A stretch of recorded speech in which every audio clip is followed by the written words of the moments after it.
suis à Monaco. Alors, je suis pas forcément dans l'endroit le plus touristique de Monaco. C'est parce que je suis avec un pote et on marchait par là. Donc, ouais, je suis à Monaco. J'aurais jamais cru être à Monaco un jour. Et je vous explique ça après.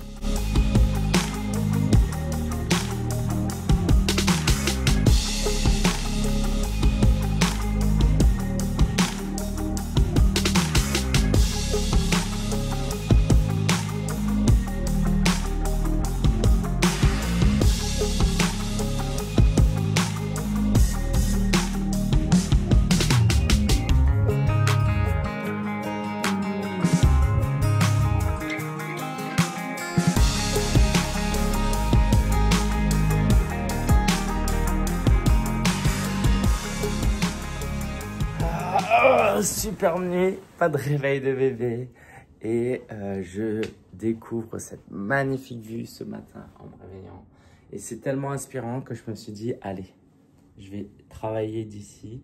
Je comptais sortir mais je sortirai plus tard. Donc je suis ici pour 2 jours de séminaire avec une vingtaine d'entrepreneurs qui font 6 à 7 chiffres, des entrepreneurs anglophones pour la plupart. Et je vais vous raconter ce qui se passe en coulisses et j'espère que ça va vous inspirer, vous aussi, à voir plus grand, à croire que beaucoup de choses sont possibles. Moi, je ne pensais pas un jour pouvoir faire payer par mon entreprise une chambre d'hôtel et de pouvoir avoir une telle vue, être dans un super hôtel, de voyager pour le business, tout en prenant soin de ma famille et être libre et flexible avec mon temps. Donc voilà, c'est du travail qui m'a permis d'en arriver là. Et j'espère vraiment que cet épisode de vlog vous inspire à croire que tout est possible en tout cas. Allez, je vais prendre mon café, je vais bosser un petit peu. Et puis après, je vais retrouver les camarades que je rencontre pour la première fois officiellement, on va dire. Alors, qu'est-ce que je faisais hier à Monaco? J'ai fait une escale en fait à Nice parce que c'était l'une des moins mauvaises options en partant de Strasbourg. Et du coup, j'ai un ami à Monaco et j'en ai profité. Ouais, j'ai un ami à Monaco. Bon, il habite juste à côté de Monaco. J'en ai profité pour le voir. Ça faisait 3 ans qu'on ne s'était pas vu et c'était juste génial de pouvoir faire cette rencontre. Je suis allé chez lui et c'est toujours inspirant de rencontrer des potes comme ça qui ont un énorme business, qui prennent soin de leur famille, qui ont des super valeurs. Donc voilà, ça c'était vraiment un sujet de gratitude. Je ne pensais pas que je mettrais un jour les pieds à Monaco, mais voilà, c'est fait. Je peux checker. Là, je prends les escaliers parce que ça me permet de marcher un peu, de faire cette vidéo parce que commence dans un quart d'heure les 2 jours d'immersion. J'ai comme attente d'être encouragé, d'être inspiré, de prendre des idées et on va avoir des temps de hot seat où on va pouvoir présenter nos problématiques. Alors je les ai pas encore en tête parce que c'est des temps précieux où en fait tu es autour d'une table, tu poses une question et tout le monde est là pour t'aider à travers leurs expériences. Donc je vais voir, j'essaie de venir avec un vrai sujet stratégique et pas une question en superficie. Voilà, j'ai hâte de vous présenter un peu tout ce qu'on va faire, en tout cas dans la mesure du possible, et de visiter aussi un petit peu Manchester, même si de ce que j'ai essayé de voir, c'est pas non plus ouf. On a un super pays en France en tout cas, dont on peut être fier, et voilà. Ok, je suis en train de me dire, est-ce que je vais pouvoir sortir? Oui, j'ai ma carte. Allez, à toutes.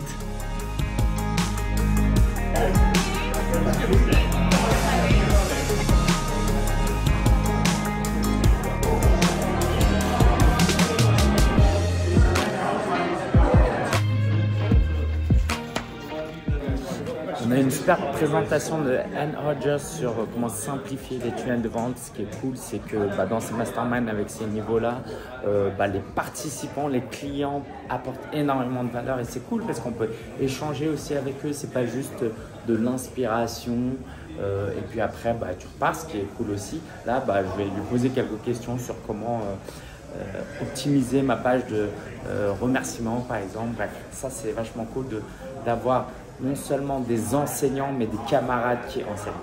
Je viens de rencontrer un entrepreneur qui vend ses appels découvertes à 197 $ et c'est hyper intéressant parce que ça te positionne. Quand quelqu'un te paye 197 $ pour un appel découverte, vous imaginez bien que si après vous proposez un accompagnement à 2000, à 5000, à 10 000, c'est beaucoup plus facile à convertir parce que la personne, elle est déjà hyper qualifiée, elle a sorti de l'argent, elle croit en vous et elle vous voit comme une autorité. Maintenant, quand vous débutez, vous ne pouvez pas vous permettre ça. Alors, qu'est-ce qu'on fait? Quand vous débutez, vous offrez des appels gratuits. Par contre, quand vous offrez des appels gratuits, il faut le positionner comme si c'était des appels payants. Et c'est ça le secret. Souvent, parce que c'est gratuit, on n'envoie pas d'email de confirmation, on va pas envoyer de WhatsApp pour confirmer le rendez-vous, quand on va peut-être arriver en retard, etc., etc. Et c'est ça le piège. C'est que le jour où vous arrivez à proposer vos appels gratuits, mais c'est pareil pour vos e-books gratuits, pour vos contenus gratuits, comme des choses qui ont beaucoup plus de valeur et qui sont payants, là, vous allez cartonner parce que vous allez montrer que votre valeur est très élevée. Par contre, attention, c'est très important de comprendre que quand je vous dis ça, beaucoup de personnes tombent dans le piège de « Oh, bah du coup, mon e-book, je vais mettre 3 mois à le faire. Mon challenge, je suis pas prêt. » Et les gens ne vont pas le faire. Ce que je vous dis là, c'est de tendre vers une direction, avoir un mindset. Par contre, je suis surtout pas en train de vous dire perfectionner, perfectionner, perfectionner. Et tant que vous ne sentez pas que ça a de la valeur, n'y allez pas. Non, c'est pas ce que je dis. Donc, allez-y, valorisez votre travail, même si c'est du gratuit. Et moi, ça me fait réfléchir parce que je me dis, est-ce que je devrais pas aussi faire pareil et valoriser un peu plus ces appels offerts? Magnifique vue. Je kiffe là où on est parce que c'est un lieu où on a le lieu de conférence, là où on mange, les pauses. Et cet espace-là, c'est magnifique et quelques petits coins pour discuter si besoin. Donc là, je viens de passer déjeuner avec quelques personnes. C'était top d'apprendre à les connaître, de voir ce qu'ils font. Et puis, ce que j'aime bien aussi, c'est de coacher les gens, poser des questions. Et même si c'est challengeant, parce que je ne maîtrise pas totalement l'anglais, le secret, c'est que vous pouvez être la personne la moins intelligente, la moins érudite, on va dire, de la pièce. Ça change rien. Pourquoi? Parce que vous posez des questions, vous écoutez. Et de temps en temps, vous tombez sur des sujets que vous maîtrisez, dont vous pouvez partager des conseils. Et ça, c'est le plus important, d'écouter les gens, de les encourager, de poser des questions, de les aider à réfléchir, à trouver les solutions chez elles. Et souvent, on dit aussi que si vous voulez faire une bonne impression, créez ce genre de choses. Personne aime celui qui débarque et qui essaye d'apprendre la vie aux gens et montrer combien il est intelligent et combien il est savant. Donc voilà, le but, c'est pas juste évidemment de se faire apprécier des gens, ça c'est pas le sujet. Le vrai sujet, c'est comment on peut apporter de la valeur aux gens. Allez, j'y retourne. Cet après-midi, on va parler de promotion de livres et ça m'intéresse beaucoup.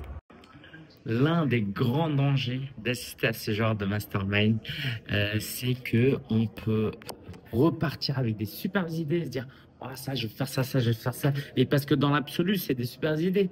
Surtout là, Chris Ducker vient de parler de comment il vendait son livre. Bah, t'as envie de faire pareil, t'as envie de faire pareil. Sauf que c'est très important de prendre du recul sur les choses. C'est pour ça que le coaching est puissant. Lui prend 6 mois pour promouvoir son livre. Moi, je ne peux pas me permettre de promouvoir mon livre pendant 6 mois. Pourquoi? Parce qu'il y a un coût d'opportunité. Ça veut dire que si je vends mon livre pendant 6 mois, je ne vais pas pouvoir vendre mes accompagnements. Et j'ai une trésorerie, une taille de business et je suis à un niveau dans mon business où je ne peux pas me permettre ça. Ok, vraisemblablement, vous non plus, sauf si vous avez le chômage et que vous êtes tranquille et tant mieux pour vous. Mais Chris, lui, peut parce qu'il a récemment vendu une entreprise, donc je sais pas, il a peut-être 1 million d'euros sur son compte bancaire. Donc, l'écouter et me dire je vais faire la même chose serait très très dangereux. Par contre, c'est hyper intéressant d'apprendre et se dire ok, bah, je vais faire ça, mais mon contexte c'est ça, donc je vais l'adapter. Par exemple, concrètement, lui il vend son livre et il vend son livre pour le branding, pour être connu. Moi, ce que je vais faire, c'est que je vais vendre mon livre, et c'est ce que je fais déjà. Je vais ajouter des order bumps, je vais ajouter des upsells, je vais ajouter des appels à action pour générer des appels pour promouvoir mon accompagnement. Et donc, je le fais à ma manière, évidemment. Et dans ce cas précis, pas juste parce que je dois le faire, mais parce que en fait, ça m'anime, tu vois.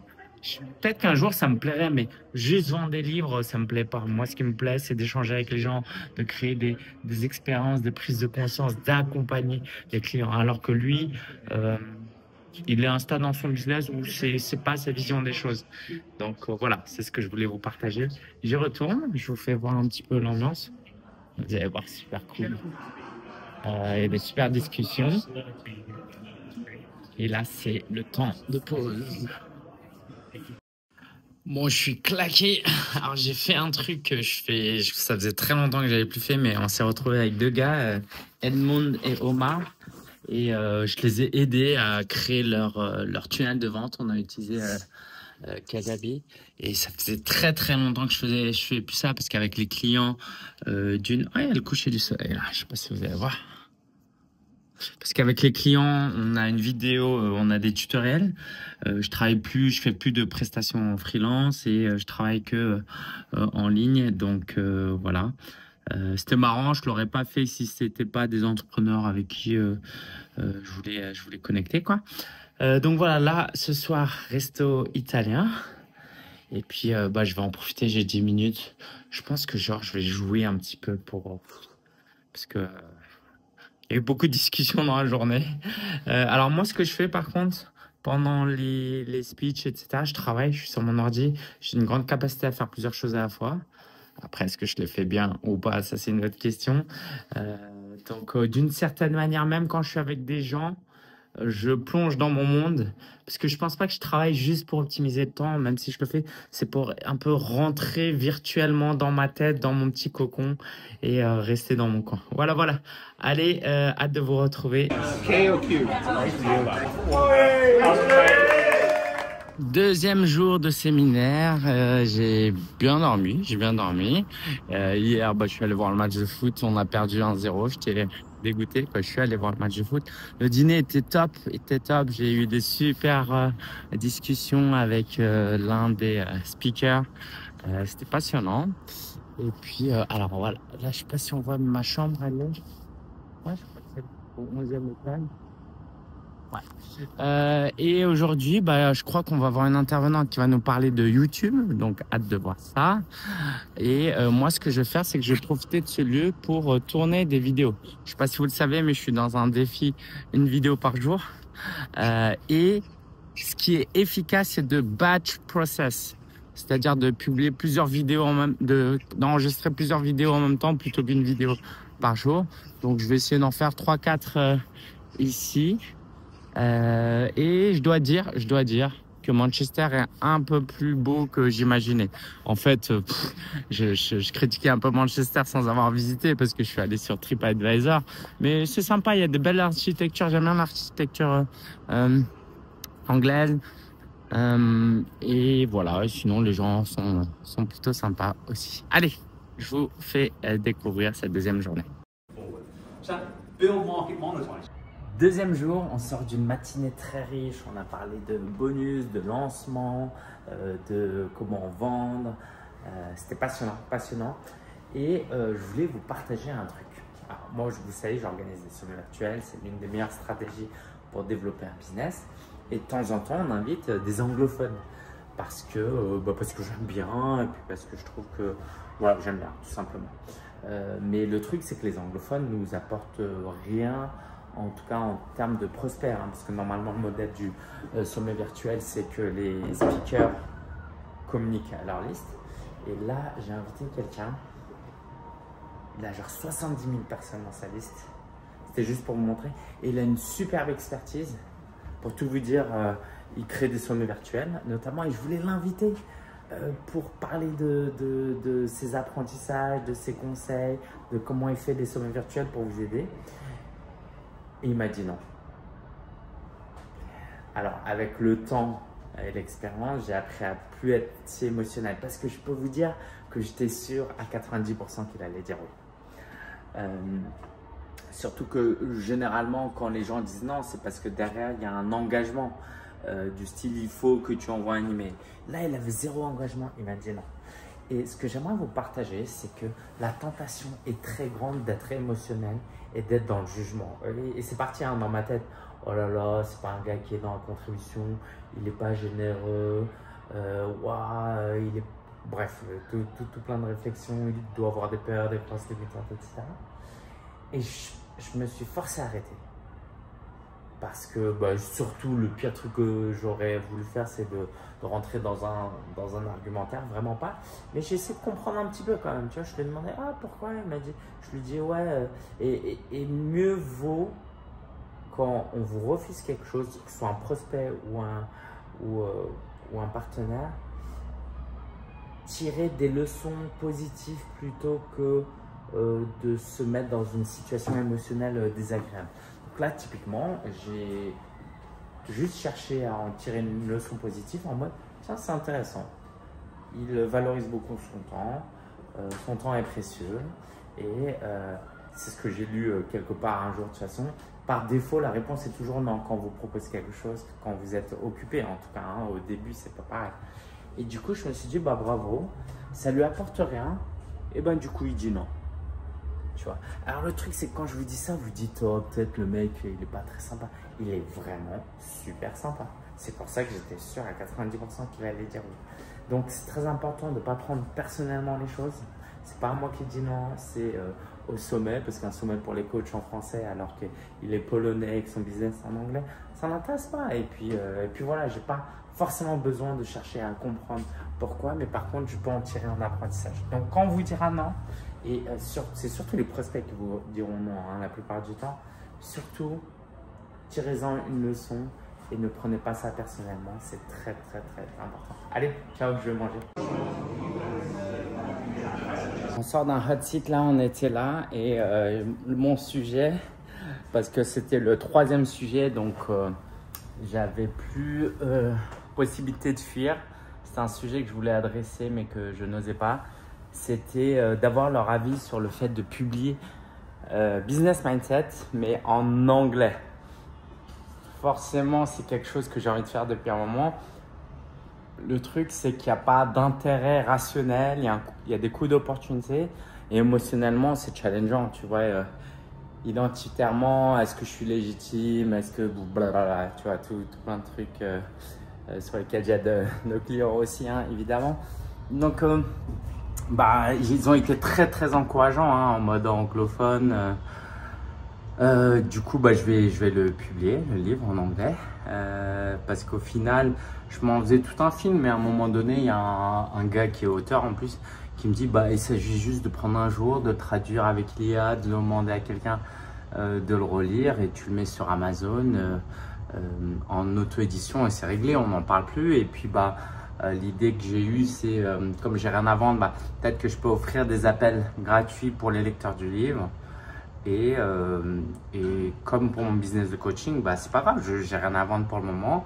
Je crée une liste, je crée des prospects. Et si un jour j'ai quelque chose à vendre, tant mieux, sinon c'est pas grave. C'est terminé, on a planifié le trimestre et du coup, là c'est terminé, eux vont au dîner. Moi je prends le train, je vais à Londres. Et puis voilà, c'était 2 jours magnifiques, hyper inspirants, des super rencontres. Franchement, à un moment donné, je me disais, est-ce que je continue l'année prochaine parce que… Oh, une mouette. Est-ce que c'est vraiment intéressant? Les gens, c'est des Anglais, on va jamais se revoir par ailleurs. On va jamais vraiment connecter comme si c'était français. Mais franchement, ils ont été hyper sympas. Ouais, du coup, je me suis impliqué. J'ai pas commencé à me dire…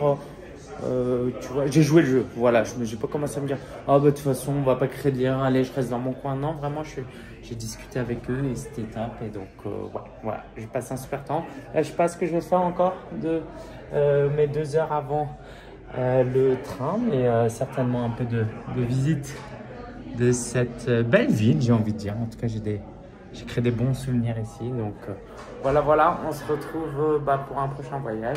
Et si vous n'êtes pas encore abonné, abonnez-vous à la chaîne YouTube. Ciao les amis, et j'ai hâte de lire vos commentaires.